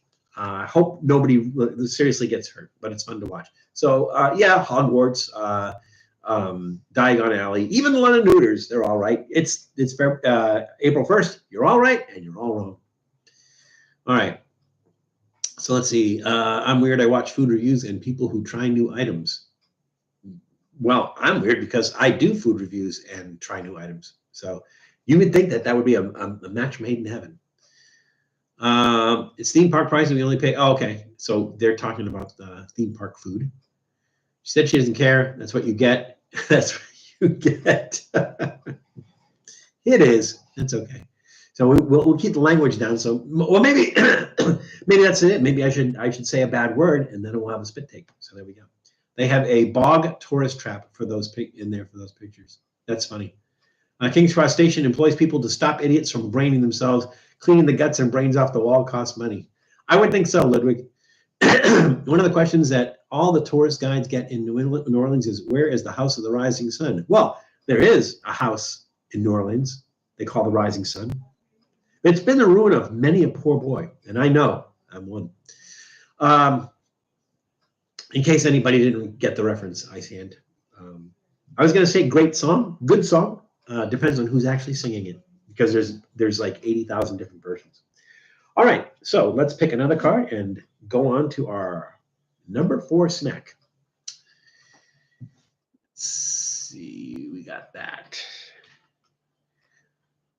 All right, so the question is, who created the fountain pen that writes under whipped cream? Again, the question, who created the fountain pen that writes under whipped cream? That's the question that's going to go over here. Let's do these next. I have a feeling that they're going to be a little bit more mild. These are from Paldo, and Paldo is famous for their ramen. They do the Paldo volcano noodles, which are really, really hot. They may be as hot. For some people, maybe hotter or maybe not quite as hot as the Samyang 2X noodles. So they're right up there, the Paldo volcano noodles. But they have a lot of other products as well, and a lot of ramen products as well. So this is a product of Korea. Paldo was founded by Yoon-hoo Jung in 1983 in Seoul, Korea, but it was founded as a ramen company. So they're branching out. They're doing other stuff. This is tofu kimchi snack. There's all other languages on there, like collation de tofu kimchi. Not English. It sounds like Spanish. Ingredients: wheat starch, wheat flour, tofu, cornstarch, roasted sesame, egg, wheat, salt, red pepper taste, red pepper powder, rice, corn syrup, yeast powder. Sounds really interesting. Contains sesame, eggs, soy, and wheat. So let's go ahead and give this a shot. Probably.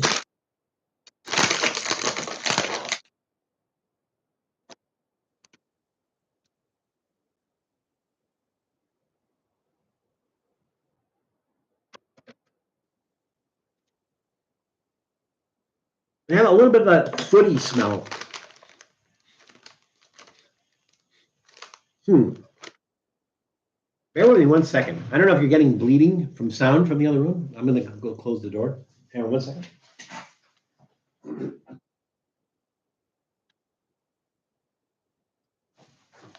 There we go.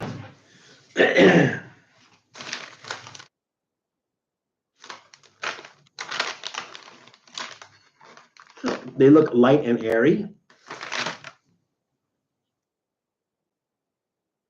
We get that. How do we get that sweet spot there?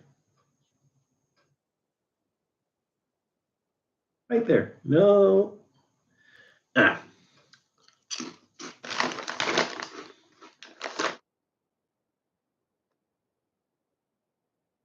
That's interesting. It's tofu kimchi snack. Tasting is egg.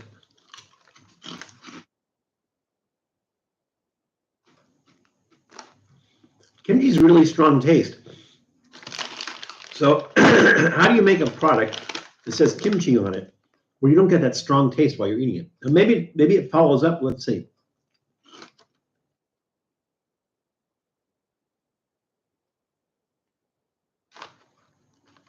It's really, really muted. I can't say that I had a snack that has kimchi in it where really did get that kimchi flavor. Maybe it's just a difficult thing to reproduce. It's a nice snack. There's sugar in it. It's a nice snack, but honestly, it says tofu kimchi snack. So we'd like to get that tofu flavor. I'd like to get the kimchi flavor. Like kimchi flavor, it's too subtle. I'm gonna give that, because they're good. It's a nice snack. It's nice. There's a little bit of a heat, a little bit of spice that comes in towards the end. I guess you could say the tofu flavor is there, but the kimchi flavor, it just, I'm getting the spice from it. I'm not really getting that kimchi flavor. I'm not getting that, the fermented cabbage flavor. So I'm going to say thumbs down, trending upward. One of these. It's just not there. So that's kind of how I feel about that one. Let's go back to our question. And our question is, who created the fountain pen that writes under whipped cream? And the guesses were Barry Chuckle. Let's see. Janice Yamanak said the Three Stooges. Ludwig says Philomena Kunk. Let's see. Were those the only guesses? Those look like the only guesses. The correct answer was, in fact, Zion Myers. Zion Myers. Now, you may be asking, who is Zion Myers? Because you're not familiar with the name. Zion Myers is a writer. He was a film, not a film score. He wrote for movies. He wrote scripts for movies. And one of the movies he wrote a script for was Heavenly Days. And for those who don't know, Heavenly Days was one of the shorts. I think it was 1948 that came out. It was one of the shorts by, as Janice said, the Three Stooges. So there's one episode of the Three Stooges called Heavenly Days. in which Shemp dreamt that he died, and for some reason they came up with this invention of a fountain pen that writes under whipped cream. So that's where that comes from. So you're all kind of right, and you're all kind of wrong, and there's really no correct answer. So I'm going to say you're all right. So happy 1st of April. There we go. All right. Now let me get this straight. You put the lime in the coconut. You drank them both up. Put the lime in the coconut. Drank them both together. Put the lime in the coconut, and you feel better. Wherever you are is the sweet spot. Well, thank you, Ice Hand. That's very nice of you to say. It's not always true, but it's nice to say either way. I'm gonna have a little bit of this beer. Odd little beer. It is Trippy Food Beer Night, so I will finish this, but still an odd little beer. Kimchi. Not sure what you were going with there on that. I don't believe everything PETA and Blackfish movie tell you. I love SeaWorld. I have been to one SeaWorld, oddly enough, the one in San Antonio, Texas. How do you have a SeaWorld in San Antonio, Texas?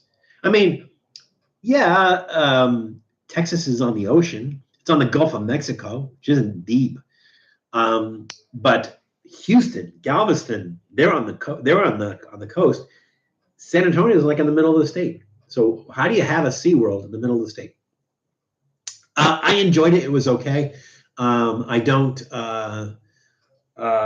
remember like any abuse happening, or like even I don't even think they had a whale at the one in San Antonio. But it's been a while since I've been to SeaWorld. But yeah, and the closest one to me is probably the one in San Diego. And I don't know how many are left. I don't know how many SeaWorlds there are. But I know that the one closest to me is SeaWorld, because if you're driving down I-5 going to San Diego, you pass it. It's on the right-hand side, right on the coast,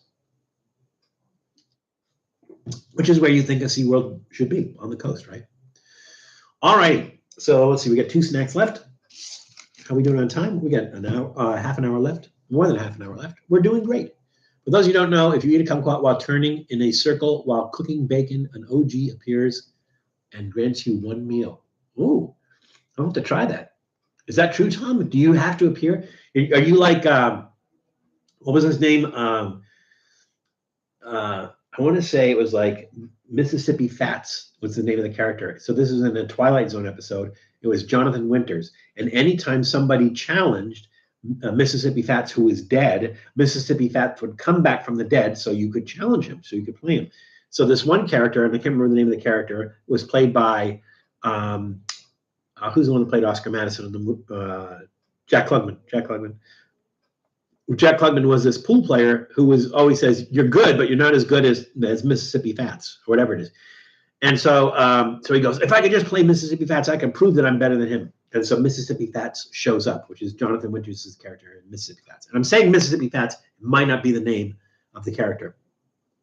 And so they play pool, and Jack Klugman's character beats Mississippi Fats, and he's all excited about it. He's like, "See, I told you I was better. I told you I was better." And Jonathan Winters' character, Mississippi Fats, is laughing, and he's like, "Why are you laughing?" He goes, "Because now everyone who used to challenge Mississippi Fats is now going to challenge you, and you have to show up every time somebody challenges him." So that was a good episode, a fun episode of the Twilight Zone. I like that one. That was fun.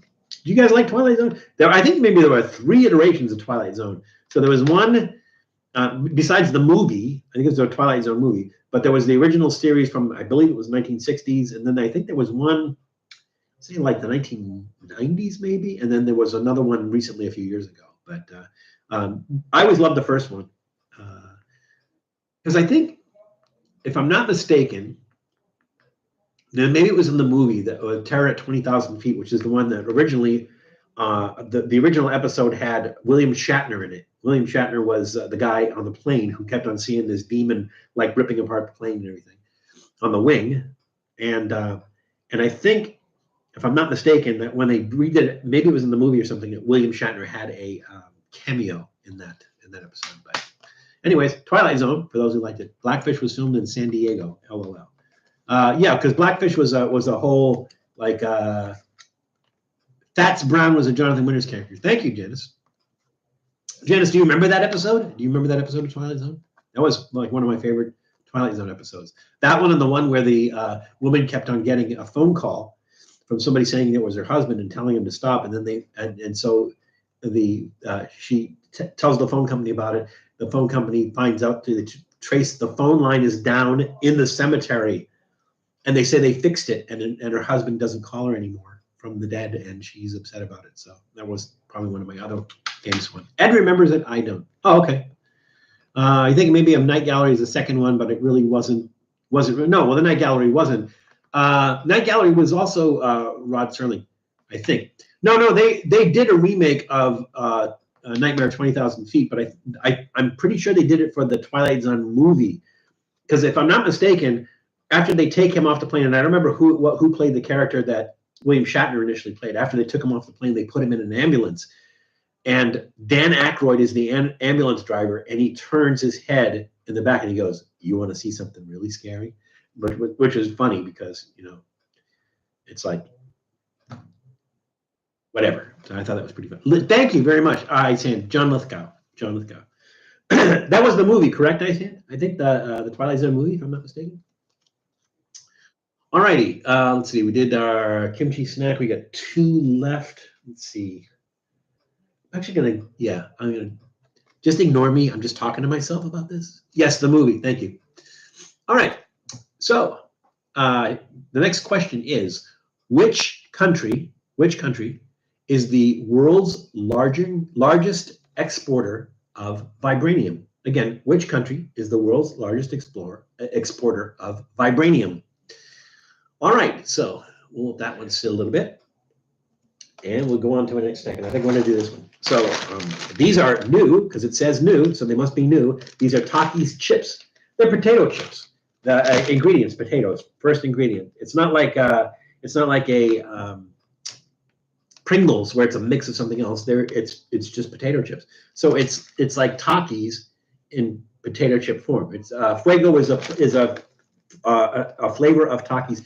The thing about Takis is, I think there was some question, and maybe like Matt didn't know how you're supposed to pronounce it. It's Takis because Takis are like taquitos, and what taquito are, for those familiar with like Mexican food, taquitos are more commonly called flautas because they look like flutes, right? They're rolled and fried tortillas. Let's see, did we do that? And it was in Reckless Eating. When Reckless Eating, we did Olvera Street with Matt, and we went to Cielo Lindo, which is at the end of Olvera Street, and they're famous for their taquitos. And they serve it with this avocado sauce. They're amazing. Julie, if you're still there, you know what I'm talking about, because when Julie came out for a Day of the Dead, you know, while she was out here, we went to Olvera Street, and we got some of the taquitos from Cielo Lindo. And Julie, how were they? If you're still there. So that's the thing that I like about Takis, is that they actually taste, when you bite into a Takis, a Taki maybe, when you bite into them, it really, really has the flavor of like a fried rolled tortilla, more so than any other like tortilla chip that I've had. That flavor is like, now, on the other hand, they do crazy stuff like flaming hot, you know, stuff that's like maybe goes in a different direction. So what it seems like they did here is they just basically took the Fuego Takis, and instead of putting that powder, that coating on the taquitos, they put them on potato chips. So these are new. We're going to give it a shot. Again, they're coated. We're opening it from the bottom. It's funny because there was we did a short recently, and in the short, there was something, I can't remember what it was, and I opened the bag from the bottom, and I said, ask me later why I opened the bag from the bottom. Now, all of you, especially all of you regulars, all of you people who have been on many of our live streams, understand and know why I open things from the bottom. But apparently somebody who watched that video, who watched that short, didn't know, and then asked me the question, why do you open the chips from the bottom? Do I need to mention why I open the chips from the bottom? I think everybody in the room, everybody at least I recognize, knows why I open the chips from the bottom, right? It is so legendary that it bleeds into Reckless Eating. So when I'm on Reckless Eating, and I turn it over and I go like, Val, you're the only person I know that opens the chips from the bottom. Other people do it, I don't know.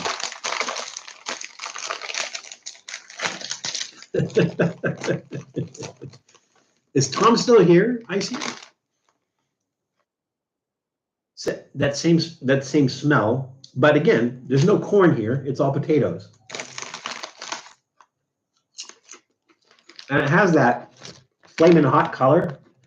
Let's see if we can get a close up of that. That flaming hot color. I'm getting lime. I'm getting a lime flavor.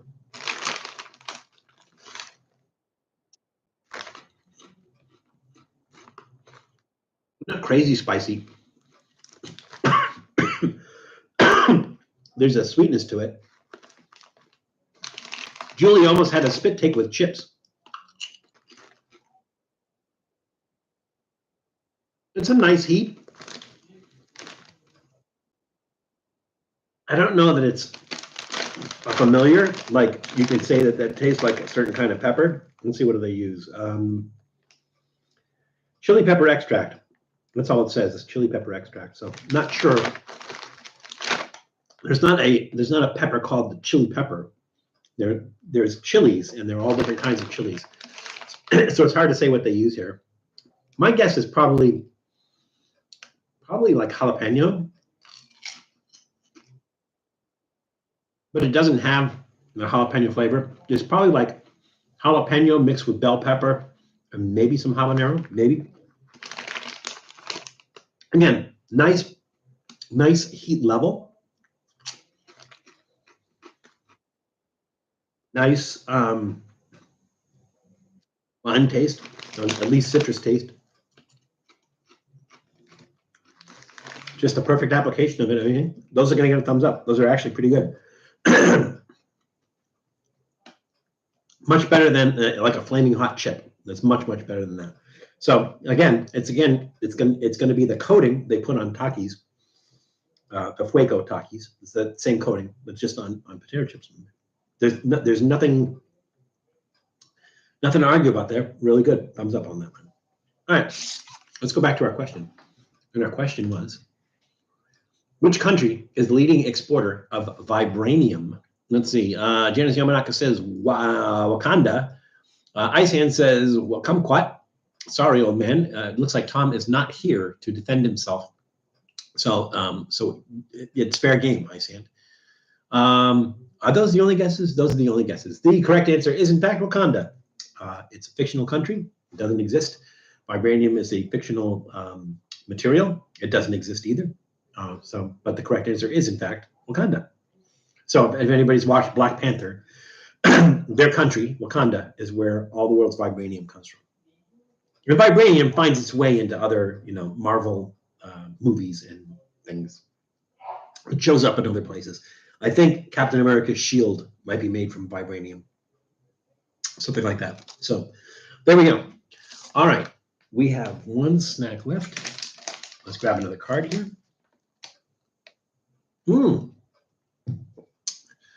Eli, the Chile de Arbol, are those the little round ones? The little, or is that the bird's eye one you mentioned too? The Chile de Arbol are tiny too, aren't they? And Carolina Reapers. What a combo, man. You got like opposite ends of the spectrum with jalapenos. Jalapenos are generally regarded as, I think, the most mild of the chilies, with the exception of bell peppers. I think jalapenos are probably generally regarded as the lowest. Carolina Reapers on the high end of the commercially available ones. There's some other ones like XXX and Apollo and stuff that are higher than Carolina Reaper, not commercially available. It sounds like a great range. I think I'm going to do that. I think because I have a porch where I can grow that stuff, but I think I'm going to do habaneros. I really like fresh habaneros. Chili de Arbol are long and skinny, almost like Thai chilies, but a lot bigger. Yeah, those Thai chilies, they pack a punch too. Thank you, Miguel. That's what I was looking for, the chili piquin. Those are the tiny ones. Vibraland. Yeah, there we go. All right. So last question. Let's see. Well, we have like 2 more questions left. So I think like afterwards, when we do our stupid thing, we'll probably ask another question. So I'm just going to get rid of all these questions. These questions aren't going to be usable any other time of the year except today. So there we go. Captain America's shield is made of unique vibranium metal alloy. Nothing else is made of it. All right. The question is, which fruit of the cucurbitaceae, wow, that's a mouthful, cucurbitaceae, Which fruit of the Cucurbitaceae family, cultivated by Shannon Hoon, renders the consumer unable to see? So again, which fruit of the Cucurbitaceae family, cultivated by Shannon Hoon, renders the consumer unable to see? Let's put that over here, and let's go with our last snack. I think it's going to be, yes, Ludwig, you're absolutely correct. Non-existium is a good name for it because it doesn't exist. Oh wow! Do you make a sauce with Reapers? Do you make a you're talking about a salsa? Or you're talking about like a sauce like for foods? Because Reapers, like, I can't imagine making a sauce where you use more than one Reaper and still make it edible. Ooh, these are weird looking. Let's see if we can get that here. They're colorful as hell. Can we get that? Really hard to get that. Maybe because my big fat head's is creeping in there. Looks like weird bugs. These are, the company is Chili Chews, and these are called Sour Buds. So they're sweet, sour, and spicy. Chili Chews was founded in 2021 in Los Angeles by Vicky Kajegian and Shant Reganian. I think I'm saying their names right. I'm probably not. Oh, has a fruity smell. They don't smell hot. We're going to see how hot they are. Oh, by the way, I'm sorry. As far as Takis go, just a little bit of background from Takis. They're a Mexican brand of rolled corn tortilla chip snacks fashioned after the taquito. It's made by Barcel, which is a subsidiary of Grupo Bimbo. Barcel was established in 1978. They were invented in Mexico in 1999, allegedly by Morgan Sanchez, and introduced in the United States in 2004. This is the Takis chips. There have been multiple claims on the internet that Takis and other spicy snacks cause ulcers and cancer. Though the aforementioned claims have been confirmed as false, scientists and doctors have attributed gastritis and other stomach-related problems to Takis. It has been recommended that Takis should only be consumed in moderation. So I don't mean like somebody going to get a big bag of that and just eat bag after bag after bag. Maybe that's crazy, but I think I don't know how you can eat those not in moderation. Let's put it that way. All right, I'm going to try these. Yeah, I don't know what to think of these. Let's try a blue one. That's a color that appears in nature. Are these the oddest things that you've ever seen? I mean, honestly. Sorry I'm late. Work was crazy, busy today for some reason. That's okay, Adam. As long as you're here, we missed you. I'm glad you could join us. We got half an hour left. These taste like they're coated with tahini.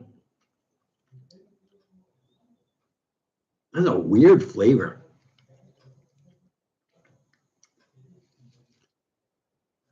There's something underlying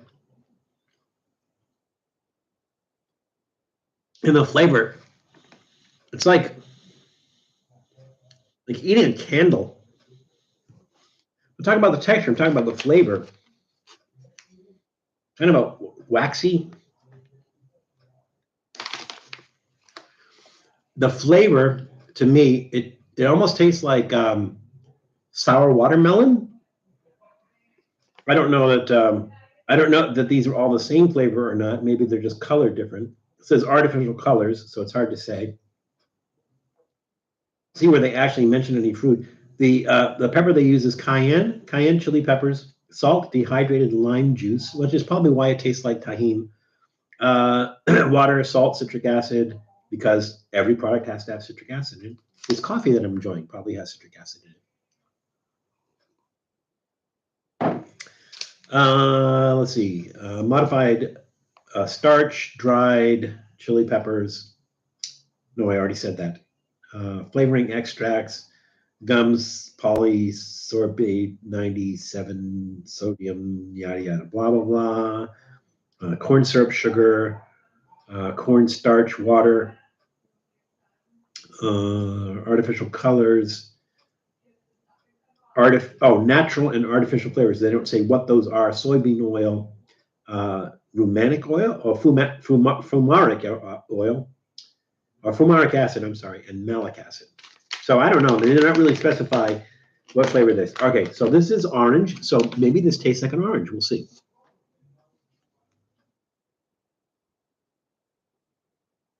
Tapatio Doritos with salsa are delicious. Isn't that redundant though? Like, wow, that was really citrusy. So, Lior, are you talking about Tapatio Doritos with Tapatio salsa? I bet making Chipotle is a rewardingly mucky job. I bet so too. Dry Chipotle chilies, but I can't find them. Amy, you know where you might look is what is the name of that? I think it's called El Mercado, if I'm not mistaken. It's in East LA. Right there, right off the 10 and maybe Boyle Heights, maybe somewhere around that. It's a big place. It's like 3 or 4 floors. They have live mariachis there. And they have some restaurants inside there, and there are a bunch of stalls, and then some like on the ground floor, I think it is, they have clothing and stuff. But I know they usually have like barrels of stuff. If you're looking for chapelinas, they have them there. So all the stuff that you would lose if you were like, so to say you were in a Mexican restaurant and you were looking for some place to get your food supplies there, that's the place to go. I think it's called El Mercado. I'll have to find out, but I'm almost positive you'll be able to find them there. Amy, send me an email, val@trippyfood.com, and I will find the place and let you know where that is. It might be a little bit of a hike from where you are, because if I'm not mistaken, you're in Inland Empire, I think, but it's worth it if you can go and find it. You just buy a bunch of stuff. Back, sorry, I had to find something in the garage. Was it the car, Tom?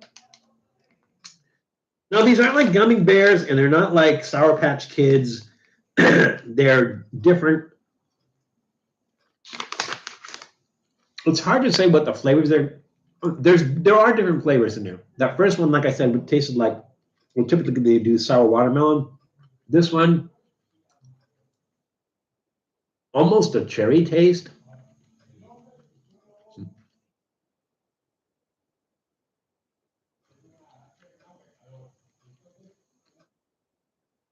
Okay, so to me, this tastes like they took not quite as Sour Patch Kids and sprinkled them with tahini. That's what it tastes like. And I'm not saying that like it's a bad thing. It's not.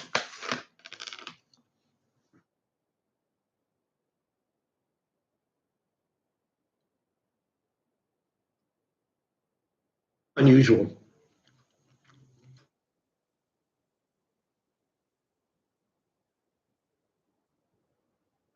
I like them. I don't know that I would eat a lot of these though. I'm gonna give it a thumbs up. Again, it does have that Sour Patch sourness to it without being crazy. It does have the flavor of like the tahini on it and everything. So I'll give it a thumbs up. This is pretty good. Let's see. There's too much other junk in the garage for a car. Good thing I have a carport too. I guess so. Either there's too much junk in the garage to be able to find the car because it's in behind the junk sometimes. I'm in Ontario, so not too far from LA. Maybe a bit more than an hour drive if there's no traffic. I'm not sure what the hours are there, Amy, but I will find out for you. So just make sure you send me an email. Now, what it looks like to me is that I have forgotten to bring a bowl. I forgot to bring a bowl. So let's see. Do I have a spoon? I do have a spoon. I'm going to improvise. Let's see. Oh, here's what I'm going to do. I am going to improvise here. No, I'll use this. So in lieu of a bowl, I'm going to use our Trippy food mug. It's clean. There's nothing in it. Let's do that. So let's put some smoked BBQ Love Corn.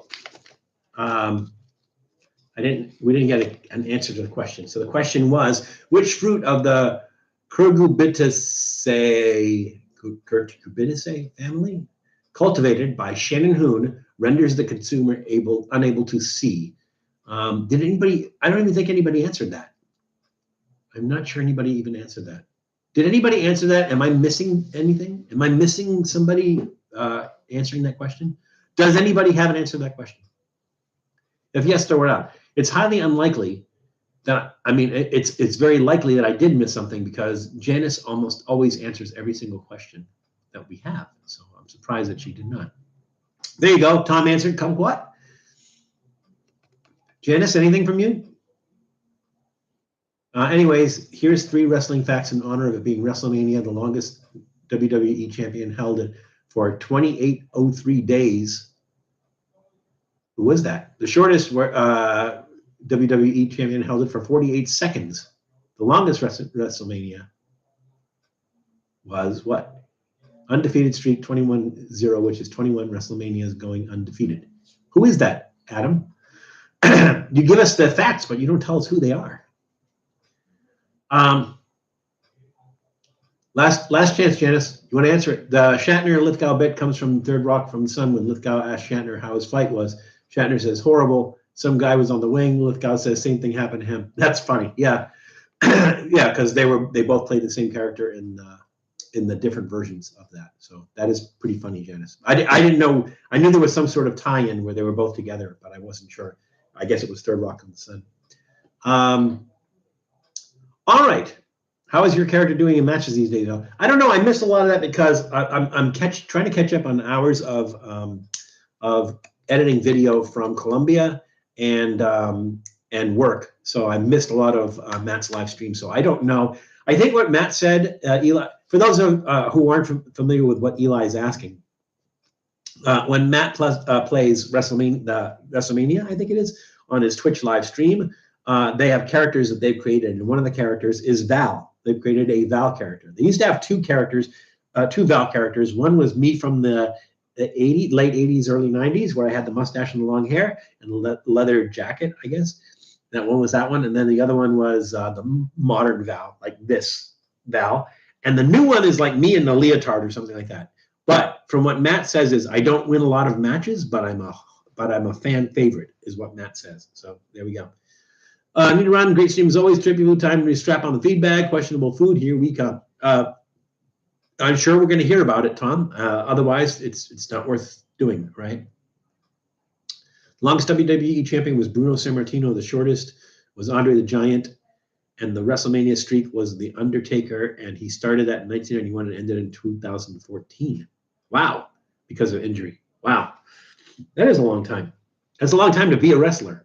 Because you would think that, eventually it would take its toll on your body. It is very taxing physically. So, all right. So nobody answered the question, but that's okay. The question was, which fruit of the Cucurbitaceae family, cultivated by Shannon Hoon, renders the consumer unable to see? Now, the Cucurbitaceae family is the family of melons. Watermelons are in there. Honeydew melons are in there. Cantaloupes are in there. It was cultivated by Shannon Hoon. The answer is blind melon. Now, blind melon. So it's kind of a joke question. Which fruit of the Cucurbitaceae family, cultivated by Shannon Hoon, renders the consumer unable to see? Shannon Hoon was the lead singer for the band Blind Melon. So that's where the question comes in. Right, that's where the question is. Nobody got that, and it's okay. I made up, the question is made up and everything. It's not a real answer. It's not even a real question. That's fine. That's just fine. All right. So before I mix these things together, let's ask the last question, because again, I'm not going to be able to reuse this question. The question is, and I think everybody should be able to answer this one. Lay's chili limon are delicious. Did I get that one? I think maybe they've been around for a while, and I think maybe we did it before. I'd have to check. I'm not sure, Leor. So the question is, what is the name of the dish created by Chef James Henson that blends pork and frog legs? Again, what is the name of the dish created by Chef James Henson that blends pork and frog legs? Let's put that over there, and let's get started on this thing. So let's put some of that corn in there. What do we got here is our banana chips.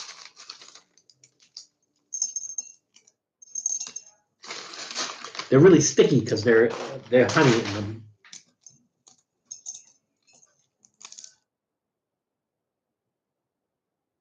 I'm making a royal mess here.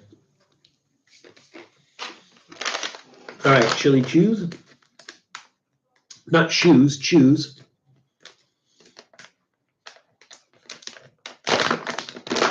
Hey, Bob is in the room. Welcome, Bob. Good to see you. Have you been quietly lurking the whole time, or did you just come in, Bob? Always good to see you. Always glad to see you. Like to get back to Boston to see you again soon. I mean, you know, for real. Because I think last time we didn't have time to get together. I didn't think we did last time I was there, which was last July, if I'm not mistaken. I'm just going to do one of these. That's fine.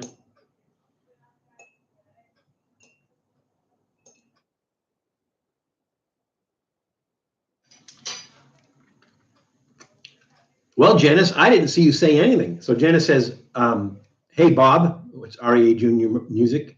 I was going to say that, but you didn't say anything yet, Janice, so you could still say that. Well, I just came in listening while I run. Oh, cool. I just remembered something I seen enough in real life when I went to a horror convention just a few months ago, but was too shy to say hi to him. He's just a down-to-earth kind of guy. I mean, next time you see him, just go up to him and say hi. You know, just mention that you've seen him from his channel, his now defunct channel, and you enjoy watching his stuff. And he's really approachable, real nice guy. We've gotten together with him a few times. He's been, been to a few reckless-eating things.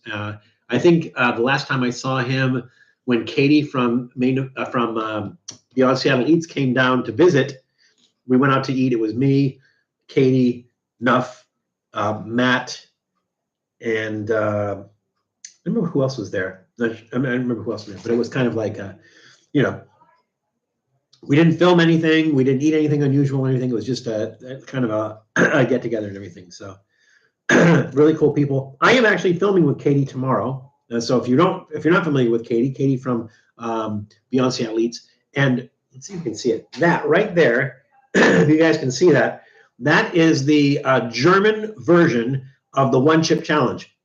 So they actually call it the one chip challenge. Oh, hot chip. They call it the hot chip challenge. There's a single chip in there. I have no idea how hot it is. It's not available outside of the EU. So I work with somebody who is in Germany, and my manager went to Germany for a training session or something, and he brought it back with him.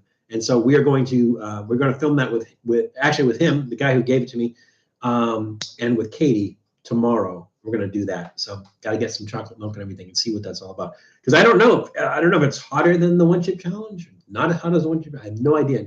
Know nothing about it, because usually it's not available outside of, or it's not available outside of the European Union. So it should be interesting. But when I got together with Katie, I had another one, and then I gave that to her. We're going to be filming the. I think I followed Matt, aka Reckless Eating, for 10 years. Yeah, it's been a while. I've known Matt for some amount of time. It was back when Jeff Fu was producing the channel, because he kind of was involved in both channels, and we were at a YouTube get together at the YouTube space in LA, and that's where I first met Matt and Chris. And since we kind of decided that we kind of do somewhat of the same thing, we said, "Oh, we should get together sometime," and that was that. So I don't remember exactly when it was. I could look it up and figure it out, but it was before. It was before I went to Oregon. It was probably like 2000, somewhere between 2012 2014. I want to say, but we'll figure it out. Sure, run into Matt one day. Tried a few of his food suggestions. Brothers Burgers is one of my favorite drive-through. Yeah, the thing is, like Matt and I were filming for both Trippy Food and Reckless Eating. We were at the San Diego County Fair, and somebody walked up to him and goes, "Oh my God, you're Matt from Reckless Eating!" So they just recognized him. So we go a lot of places. He goes a lot of places. I go a lot of places, and we go a lot of places together and everything. So eventually, we're going to run into people. I think. The only time that's really happened to me was when I was in Portland, Oregon. I went to a grocery store in Portland. I was checking out, and the guy behind the counter goes, "You're the guy that eats all the strange things on TV." And I'm like Anthony Bourdain, or no. I mean on YouTube. Like you're the Trippy food guy. I'm like, "Oh yeah, I am." So he recognized me from the videos and everything. But it happens, I guess. With Matt, it's a lot easier because he's got what does he have, 600 and maybe 625,000 subscribers. So for him, it makes more sense. For me, I've got maybe, what have I got? 50, almost 5,300, I think, something like that. So for me, not so much, but for him, definitely. Others people have seen me on Reckless Eating, so that happens too. I'll keep putting the word to Pink, and hopefully we'll get a Trippy cult collab. Yeah, I don't know him personally. I'm open for it, so yeah, let me know, Eli. That would be fine. You know, I am willing to do collaborations with just about anybody, even Joey's World Tour. I don't think it would go well. I think because he's always on in that character. He's a little bit crazy, and I think I would be too muted for that. But you know, I'd still do it. We were gonna do something with Matt and Ken Domick from Canada, but because he was here a while ago, but we just never got together with him, so that didn't happen. But like I said, always up for stuff like that. Time for the tofu kimchi snack, which was kind of disappointing. You all try to get so much cool stuff. Thank you for all the good content. Janet's an old guy too. Yeah, the thing is, Amy, it's out there. I mean, you know, if you look around, it's out there. Like I was telling somebody one time, I think it was either at Ralph's or it was at Fred Meyer in Oregon, and somebody was asking me like, "How do you find all the things?" I think it was the guy that recognized me when I was at Fred Meyer in Oregon. It was the guy that recognized me from Trippy Food, and he was asking me the same thing. He was like, "How do you find all the unusual things?" I'm like, "Look, I would tell you that you work in this store here. If you go up every aisle and you look carefully, you're going to find some unusual stuff. We just have to look for it. I promise you, you're going to find." I mean, I was just buying groceries at the time, so I didn't have anything unusual in my cart. But I told him, I said, just go up every aisle. You're going to find something unusual. You're going to find something different. Just branch out, you know, just look. Next time you're going grocery shopping, just take some extra time and go like, I have some time. I'm just look at everything, as opposed to like, if you got a list, I gotta get spinach, I gotta get chicken, I gotta get, you know, whatever, and you just go and get everything. I don't care what store it is. I don't care what grocery store it is. I don't know if it's a mom and pop. I don't know if it's a major chain. It doesn't matter. You're going to find something unusual if you look for it. So that's my advice. My favorite was the Patterson Film Recreation. Recreation. I don't remember that. I have to check that out. Do they have it listed as that? Can I find it that way? All right. I almost put Doodle Snack in there. I don't think we want to do that. Let's see. Scrambled egg chips.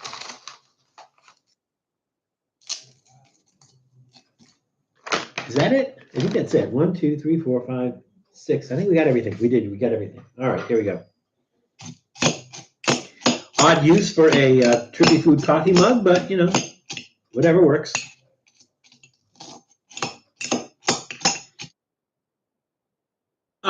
Let's do the question here because we're running it down. So we'll just answer the question now. So the question was, what is the name of the dish created by Chef James Henson that blends pork and frog legs?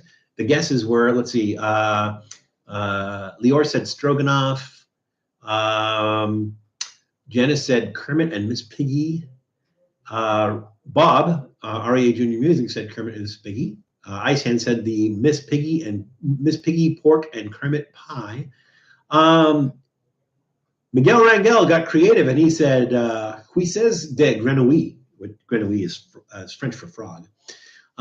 Which is cool. That's probably the best answer. They're all incorrect and they are all correct. My answer was the Muppets. James Henson being Jim Henson. He was not a chef. He was the guy with his hand up Kermit's butt. So yeah, the Muppets, Kermit and Piggy, whatever you put down is a good enough answer and close enough. All right, let's try this.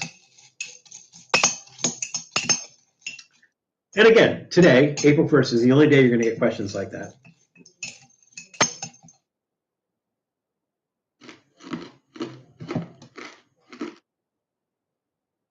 For some reason, in here, the love corn is really crunchy.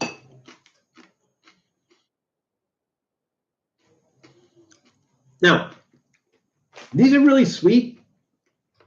Oh, there's some sweetness to here, but that's not the sweetness I'm tasting. The sweetness I'm tasting is the honey from the banana chips, and I'm tasting the banana from the banana chips. That's really strange.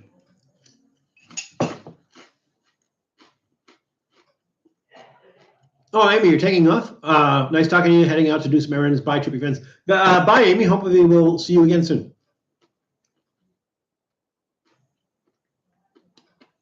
Oh yeah, chew boom and brand eating. They tell you what's coming, what's going to be coming out as far as like the latest thing that Del Taco or Taco Bell or McDonald's are going to be coming out with. They do those on chew boom and brand eating. So yeah, check. That's a good suggestion, Janice. You're right. Wow. Okay, so the chili really kicks in. The chili, this is probably the spiciest thing here. The chili really kicks in. Altogether, it's pretty good. You have some sweetness, you have some spiciness, you have some saltiness. It's a decent mix. I think it's going to get thumbs up. So I can see by the old clock on the wall, is that right? That we're at 3 o'clock. So again, I apologize for my kind of nasally condition. Again, not sure if it's leftover from the COVID thing or just allergies or something kicking in. It's been a few weeks, so it's probably like more like allergies or something. But I was able to get through a live stream, and I appreciate you guys joining us. It's always good to see you. Saw some faces that we haven't seen in a while, a lot of the regulars, and I really appreciate it. This is the most fun I have all week, and I mean that sincerely. I really, really love doing this, and I really love doing it with you. And I love the camaraderie, and I love the community that we built. Everybody's like never banned anybody, never had to like correct anybody. Maybe one person had to correct a couple times. He knows who he is. But it's a great community. I enjoy it. I hope you guys enjoy it. I hope you guys find it entertaining, the stuff we go through and everything, and I really appreciate it. Did something new today, which was doing the live review, which is going to be recorded and put into another episode. Let me know if you guys like that concept. If you like that concept, we'll do that some more as well, because we got plenty of stuff to do. Really appreciate it. But again, thank you all for taking time from your weekend to join to spend it with us. We love it as much as we hope you do. Just remember to, if you haven't subscribed, go ahead and do so. Check out other like Janice's channel, Tom's channel, Old Guy in Colorado. Check out the channels. Their channels are great. I wouldn't tell you that they were if they were not, but check them out. And if you haven't subscribed to their channels, do so. And then make sure you like the videos, because that's important too. So be sure you do that. And show some love. If you don't know who some of these people are, if you go to our main page on the YouTube channel, down at the bottom it says featured channels. Click there, and there's a whole list of the people that we're like Fine Dining and Wander Wisely and Cue the Critic and Reckless Eating. They're just just check out our list, check out the channels, and if you like it, which I think you will, just subscribe. Make sure you subscribe and make sure you like the videos. So. Thank you all so much for your support over the years. Thank you so much for being here and sharing Saturday afternoon with me. I really, really appreciate it. But just remember that it's crazy out there. So please be careful. Take care of yourselves. Definitely take care of others. And we'll see you soon. Bye, everybody.